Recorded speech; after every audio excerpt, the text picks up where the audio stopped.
Hello, my name is Jamie Martin. The date is April 3rd, 2023, and I am filming this interview for uh, Tracy Pritchard. Um, so I'm just going to get right into this here. Thank you, Jennifer, for agreeing to do this interview today. I just want to thank you for taking the time to be here and do this. Are you comfortable?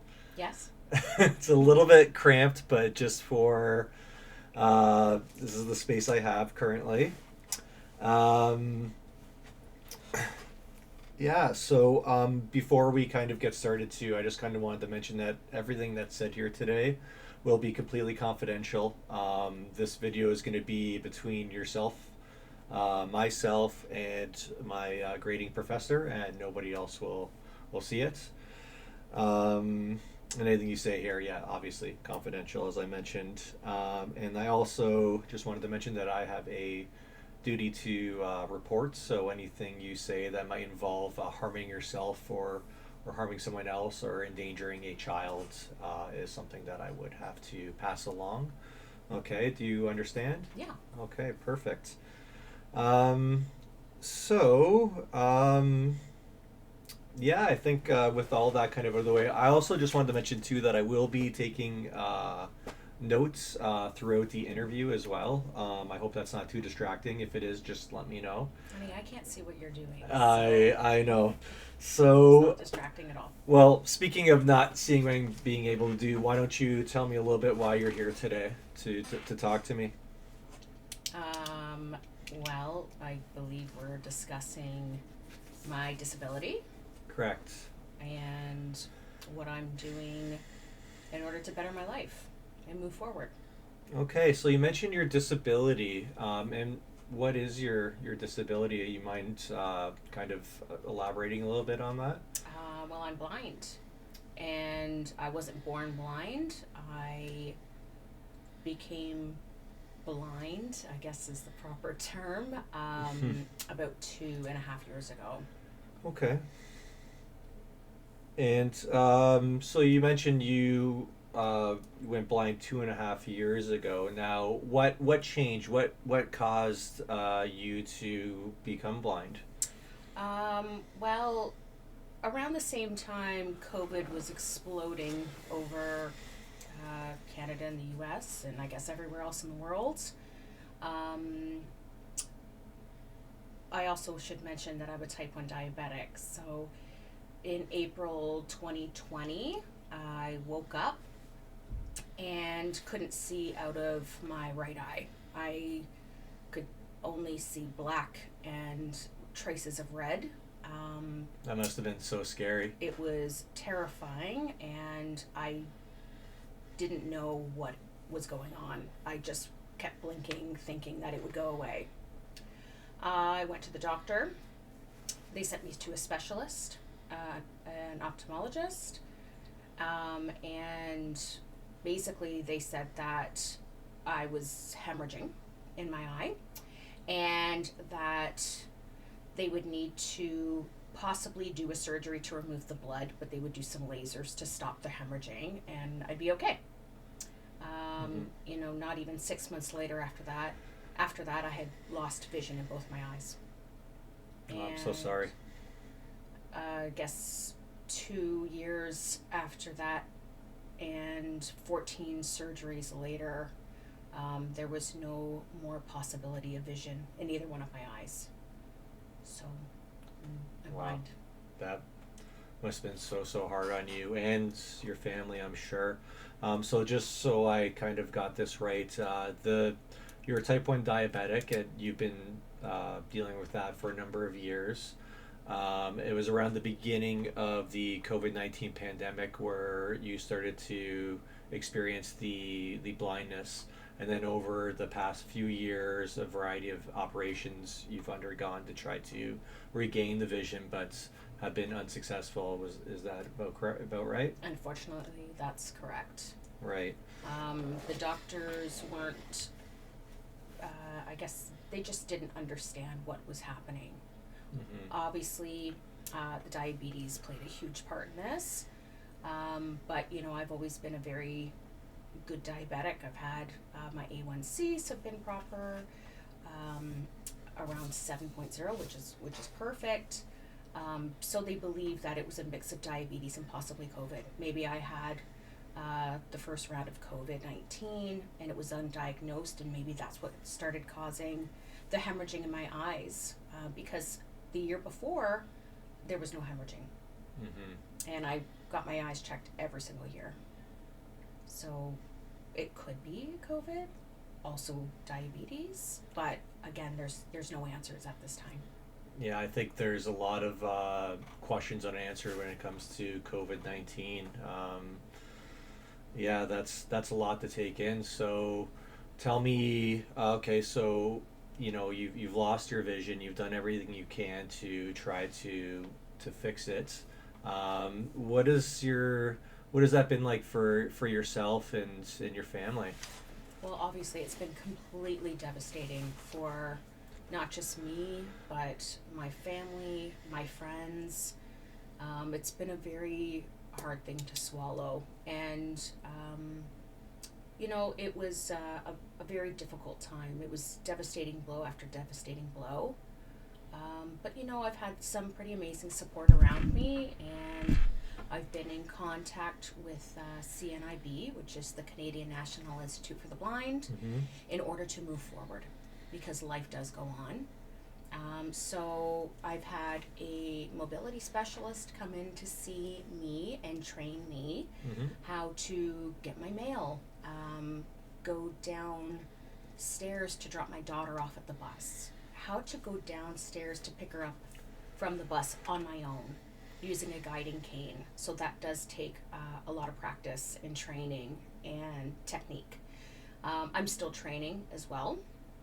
I've also had CNIB send in a in-home specialist to help me within my condo, within my building.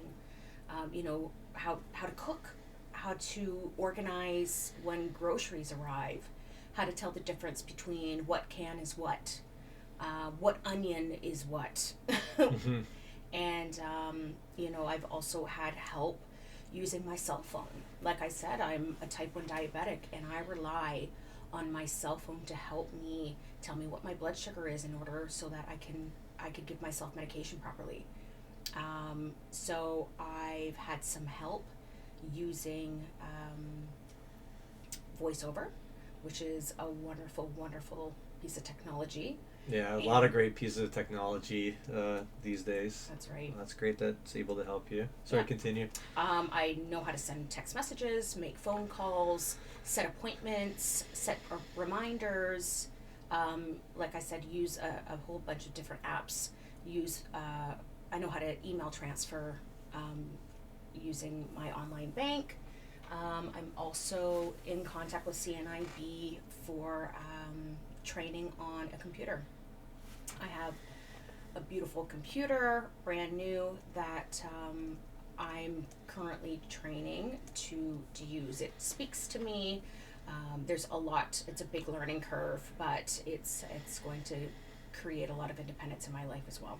That's great. So I heard you mention the word independence, and it seems to me all this work that you're doing, would you say that that's the ultimate goal towards um, the life that you're trying to create and this new life that you have?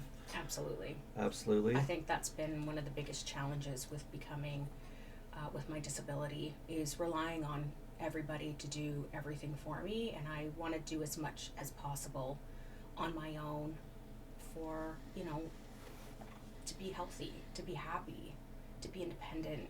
It's all of those things that you really take for granted until something like this happens. I think that's really admirable. I really do. So, and from what I gathered, that's the main reason that we're here talking today is to see, what more can be done in the ways of becoming independent and, helping you be the independent person that you want to be and be more and do more with your family. Yeah. So you mentioned CNIB, coming in and helping you out around the house. You also mentioned your iPhone being a great tool with the voice to talk and helping you navigate various applications through the phone. And you also mentioned computer training, which is fantastic too. I can't imagine how difficult it must be to work a computer blind, but sounds like they have a way. And I was just wondering, aside from all of that, is there anything else you think might help you towards the goal of independence? Well, I am also on the wait list for a guide dog. Oh, great. Now, this has been quite a wait, and it is a very long wait. I know that COVID really pushed back and put everything on pause for 2 years. So I've been on a wait list now for about a year. I believe I'm going to be another 2 years, hopefully sooner. But in the meantime, I am training. I'm training in preparation for my guide dog. Hmm. So working towards that as well. Can you tell me a little bit more about what the preparation for the guide dog looks like? I absolutely can. So, I mean, this seems so simple for people with vision, but walking down a sidewalk straight, it seems so easy. It is not. So I'm currently working with my mobility specialist to walk down the sidewalk straight. Um, I'm learning how to face traffic directly, crossing a stop walk or a set of lights on my own, and making sure that I'm facing the proper way so that I'm not walking into traffic. I have to listen for the cars, I have to listen for traffic, I have to listen to the weather as well. On windy days, it's much, much harder to pay attention to what is going on around you because, we're in Ontario. It does, we get all sorts of different weather here.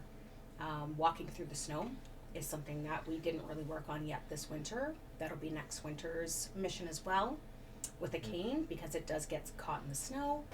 I'll also be learning how to take transit properly and all sorts of different things. So yeah, it's pretty exciting. Well, that sounds great. And you mentioned you're excited. So, how do you feel, now that you're working towards your independence? How do you feel now versus how you felt, when you first went blind? Like, what is the difference in emotion that you're experiencing recently? Well, I felt like my life completely shattered. I didn't know how life was going to go on like this. And now that I know that there's so much support, not just with CNIB, but with all of my friends and family as well, it really does give me the drive to keep going, moving forward, becoming independent, being the best mom I can be, being the best person I can be. That isn't going to stop. But I know that there are ways to do things. It's just learning how to go through life in a different way. I was used to one way, and now there's another way that I need to learn and I need to train and I need to work hard for it. So, it's a reason to get out of bed every day and keep going. Just keep going. All right, and you've mentioned a few times in the interview so far that about being a mother. So, if you don't mind me asking, how many children do you have? One, boy or a girl? I have a daughter. Her name is Sophia, and she's 6 years old. And how's she coping with mommy not being able to see anymore? What's that look like for her? I think when this all started, she was 3 years old. So I feel like she's learning with me. Mm-hmm. She does mention every now and again how she misses when I have vision. I'm not sure how much she remembers about that, but I know she's so empathetic and, she sees me sad sometimes, and that makes her sad sometimes. And I feel like she's learning that it's okay to be vulnerable, but I also see that she sees me moving forward and working hard. And I'm, not just laying in bed every day depressed and sad. Like, I think that shows her strength And I think that's going to also rub off on her. I mean, she's been such an amazing help. If I'm searching for something or even like a water bottle, she grabs my hand to put it on. You know, like what other 6-year-old would know to do that? Mm-hmm. You know, it's incredible with what she's doing and what she's learning and what she's seeing. You know, so It sounds almost, would you say that like you would be almost like a source of inspiration for your daughter, I would think right? To so. show her, I think, given the circumstances and how hard you're working towards your independence, it would instill a value of, working hard and trying to obtain your goals. Would you agree? Absolutely, yes. Right? Yeah. Now, what does what is the next what does the future hold? Like, what is the next year, 2 years? What does that look like for you in your struggle for independence? Um, I think I just am working towards, still my everyday, my day to day. With learning the computer, there's all sorts of opportunities for me. I'm thinking about a couple of books that I'm going to be writing, Mm-hmm. jotting down ideas, making notes. I'm moving to a new city in a few months, Okay. and I'm going to be living not in a condo but in a home, which will be amazing, especially when I get my guide dog, so that I can just go out and take a walk by myself, or take a walk with my daughter, take a walk to the store, or just get some fresh air. I feel like right now without the dog, I am stuck inside a lot with my family. So I think that'll be a really amazing next couple of years when I get that source of independence as well. Yeah, I think so too. So just to kind of summarize everything here that we've kind of spoke about today is, a few years ago you started experiencing vision issues, which you sought treatment for, and it could have potentially been a result of diabetes, COVID, or a combination of the two. Went through multiple surgeries to no avail and ended up blind. And since then have taken steps towards becoming an independent person and almost to the point of being able to do a lot of the things that you're able to do prior to being blind. And I just want to say that I think it's absolutely remarkable. The path that you're on and the courage that you're showing and the example that you're showing to your young daughter, I think it's very inspirational. I really do. Thank you. So, kind of coming towards the end of the session here, I just want to talk about potentially any other things that you can think of that might help you in your quest forward that maybe we're kind of leaving out today. Anything else that would help me? Yeah, any other supports that you can kind of think of? I know we've mentioned quite a few good ones here. Just wondering if we just want to make sure we've kind of exhausted everything while we have the time today. I think like certain support groups would be helpful. Mm-hmm. Maybe something, I was part of a support group kind of near the beginning of when all of this started happening, but it wasn't really, I felt that it was not in the right age group. It was a lot of older people, Mm-hmm. and I am a mother with a young child, so having a support group, I think like that with other parents, how do you get around and how do you help your kid with homework, and how do you get your kid to like sport events or birthday parties, things like that. So that, I think that's something that I'm missing, that I would need, I would like some help or some support, or at least some other parents to talk to about that.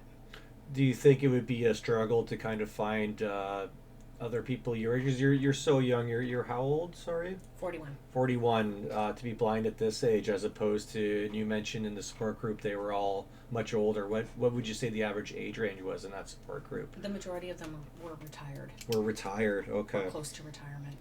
Okay. So yeah, I think that's definitely something we should look down, and that's an avenue we should take because, yeah, for most of the blind people I personally see are generally above a certain age bracket. Not too many that are of your age that have a young one at home and whatnot. So I think that might be something I can look into some areas of support and see if I can find something that maybe fits that bill. And if not, maybe that's something that you or myself or together we could possibly create and see if there's anyone else out there that might be going through the same thing that could use some support. Um, I don't know, what would you say about that? I think that'd be great. Okay. Well, once again, thank you for taking the time to talk with me today. Do you have any questions for me before we end the session? Okay. Well, once again, thank you so much. Have a great day.